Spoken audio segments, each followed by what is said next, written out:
Hey guys, Kevin Ward here with MixCoach. Today I'm going to share a few mixing tips with you. The thing about it is they are large mixing tips that are very small, okay? Hey, before we get started, I wanted to let you know that I have a workshop going on. It is at mixcoach.com/workshop. Link is in the description below.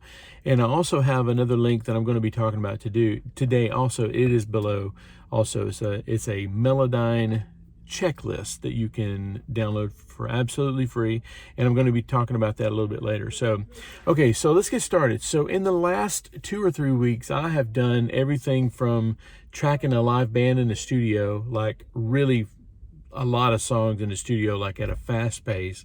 I have done recording vocals at a brand new studio here in Nashville.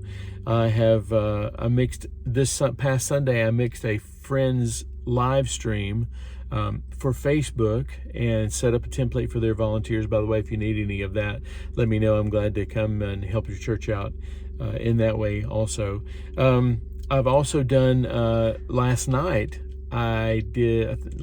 Sunday night, I mixed a three live blues bands at Third and Lindsley, which is a place here in Nashville that does a live broadcast every Sunday night on Lightning 100. I did that this week, and so I've done a ton of things. And one conversation that I struck up with a friend of mine named Clint, who works at Third and Lindsley, is that there's a lot of little things involved in becoming a mature mixer. You have one school of thought that says, the more plugins and the more EQ, the more things you do, the better you are, and the more accomplished you are as an engineer. And then sometimes the way we were talking is you want to keep it to a bare necessity. You want to keep it to where you're not adding a bunch of plugins. You want the natural sound to come through. And the difference in which approach you take is your maturity in doing it. And the only way you can get mature in mixing is just to do it repetitively. And recording, do it repetitively. Learn from your mistakes, because I've always said that you learn more from the things you've done than the things you're doing. So get it done, get your mix done, get some bad road behind you so you can learn how to navigate and be a better mixer. So I wanted to give you a few tips on some of the things that I've done this week, and just some general tips. And they're not big tips, they're all little. I've always said for years that thank goodness mixing, recording is not one thing you do. It's not just buying the computer for the studio or calling it a studio. It's so much more than that, and it's so much smaller than that, in such a way that thank goodness it's all small stuff, because you could miss a few of these small things and not a lot of people would notice. But if you do one thing and you do it wrong, then it's either right or wrong, right? So what makes you better as a recorder and as a mixer are the little things. So here's just a few things that I'm talking about. So for instance, if you have a recording studio, like I said, it's not just about buying a computer and buying DAW, because not literally, most everybody can do this. Most everybody that I know has a computer. Most everybody that I know I can send to a website where you can download a free trial or a free DAW, and basically you're then on the same playing field as a lot of studios, right? Wrong. It's about the little things.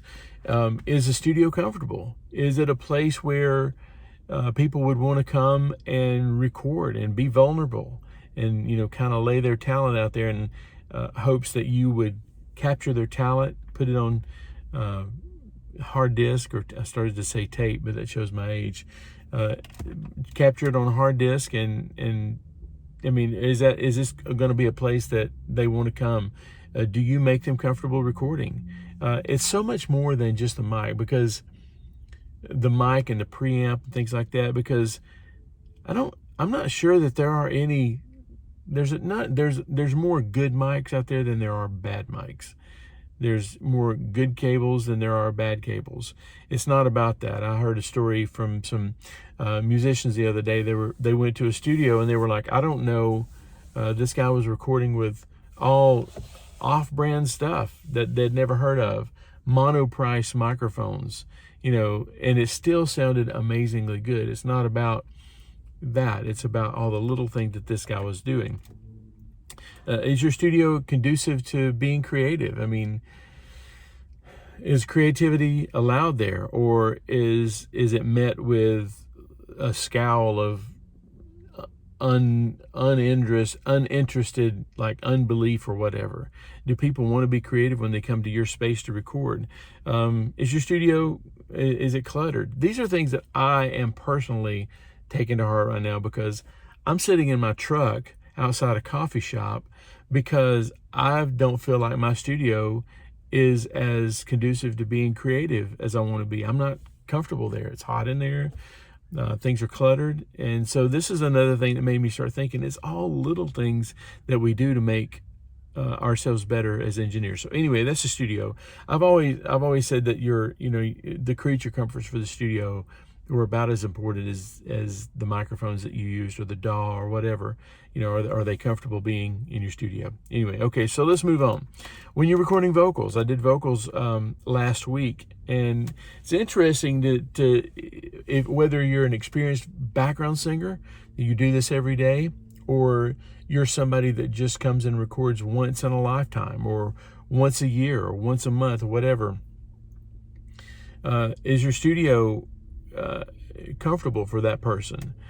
So one of the things you want to make sure, here's a good tip. This is something you don't want to sacrifice. You don't want to sacrifice their confidence, the singer's confidence or the producer's confidence, for the sake of your ego or the saving face or whatever. You want to make sure that at all cost you maintain the singer's confidence, because you can do a lot of things with Melodyne, with EQ, with compressors, with mixing techniques, with all the other 1,000 little tips that you can learn on YouTube, but you can't replace confidence. I heard an engineer say this the other day: the only thing that we can't manufacture in the studio is confidence. And that's true. So that's the one thing you have to protect with everything.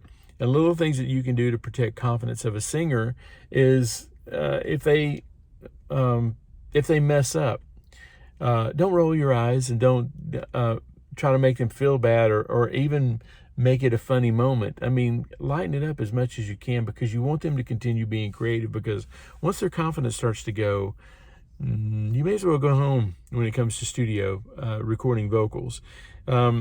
One thing that is a pet peeve of mine is when people in the control room are talking and the person in the studio or in the booth is not knowing what you're talking about. They don't know that you're talking about the show that you saw last night that everybody loved, and you're just talking about it.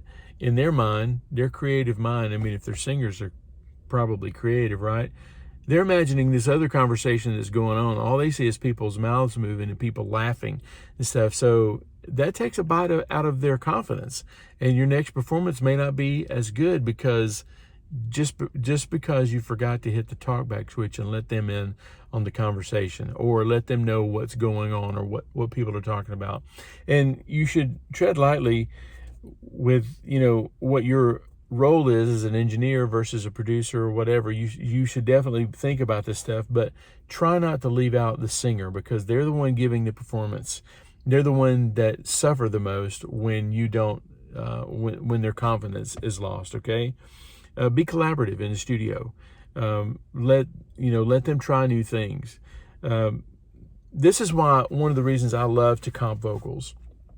If you don't know comping vocals, by the way, I think I mentioned this in the link, mixcoach.com/great-vocals. The link is in the description.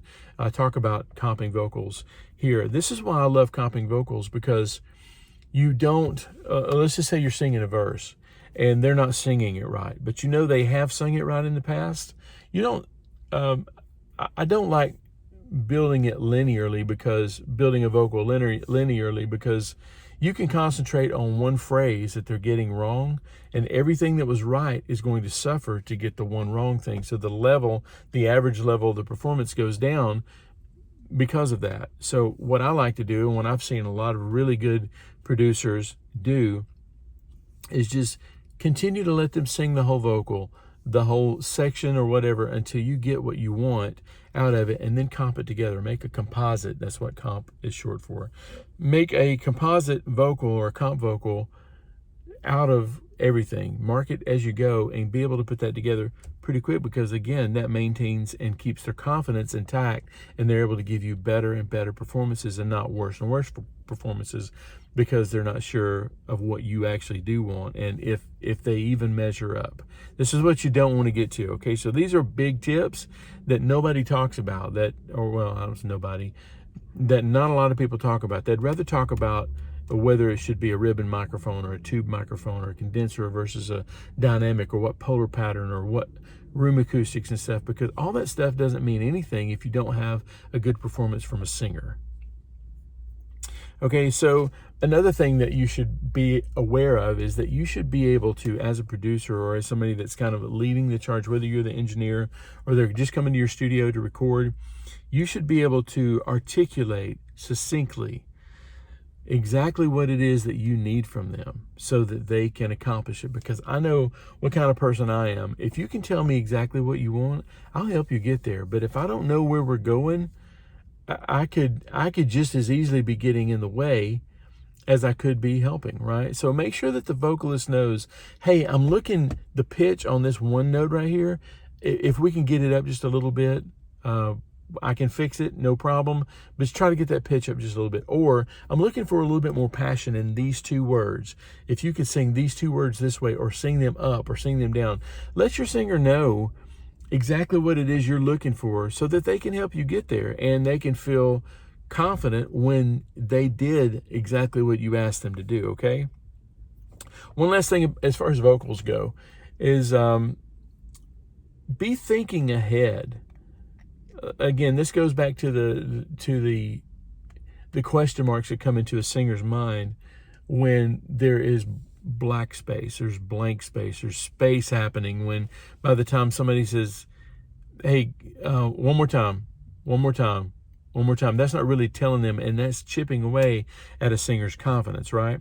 So if the producer has said, okay, let's do that one more time, and then there's a bunch of space, they don't know. I mean, so something that I would do is say, hey, hang on, I'm working on one little thing. I'll be right with you in just a second. That instantly lets them know that it's not them. It's not that the producer's given up on their ability to sing. It's nothing like that. See, that's where the creative mind goes. So you gotta, if you want to be, and you want to do these little things and get better vocal performances on tape, you've got to, these are the little things that help, okay? It's more than just a microphone. Okay, so one last thing. You don't want to put any kind of undue pressure on the singer. There may be a ton of pressure on the singer. I mean, because Lord knows a vocal is the most important part of a sung song, not like a jazz song or whatever. The vocal is the most important part. So it is important, but you don't want the singer to feel the weight of that, okay? So keep it lighthearted in the studio, tell some jokes, have some fun, include the singer in on the fun for sure, but keep things light. And one thing, if this is a power tip, always record the first pass, because a lot of times if the singer's getting less and less confidence, your best performance is going to be the first one. So make sure you record that, because you may not use it, but you may use it. So you'll be glad you did record it, okay? Okay, last thing. I'm going to talk about broadcast mix real quick, because that's what I've done a lot lately. And really, there's just two things that are, I guess, pet peeves of mine, that, or not pet peeves, but the thing I think are the biggest rocks that you can put in there to make the biggest difference, are two things.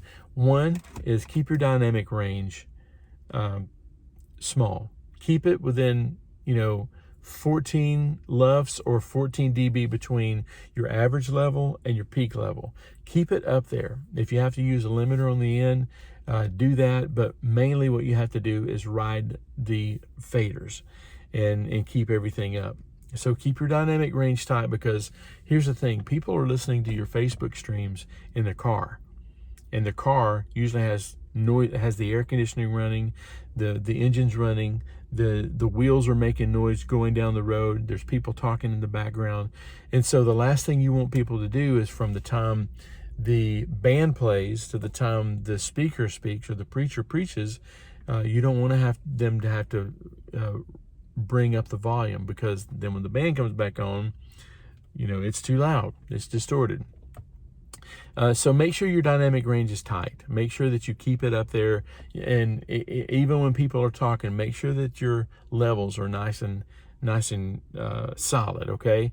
The last thing I want to tell you about a broadcast mix, and I think it's so important, and I see so many people miss this, and I learned this from my friend and mentor Kevin McManus, who mixed a lot of really good live records in his day.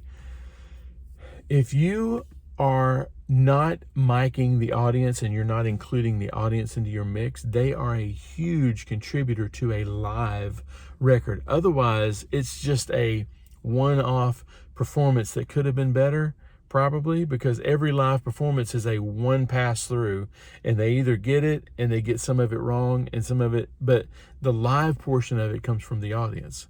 Otherwise, why would you do that? Why would you record something live like that? You've got to include the audience. And just running a fader up on one mic on the audience, probably not going to cut it either. These are little things that make the huge difference. At least put 2 mics on the audience, because if you're running a stereo mix, the stereo audience is good. So it just kind of surrounds your head, and it makes the listener feel like they're there. That's the main point of a live thing, because if you're doing a live mix, and for instance, and I've seen this happen a lot, where the worship leader sings a song that is very familiar to everybody, or at Third and Lindsley the other night, if people come to hear their favorite artist, and if he gets to the first chorus and the people just can't wait to sing along with him, and he lets them sing and there's no audience mics there, it sounds like the singer forgot the words, especially if there's no video, right?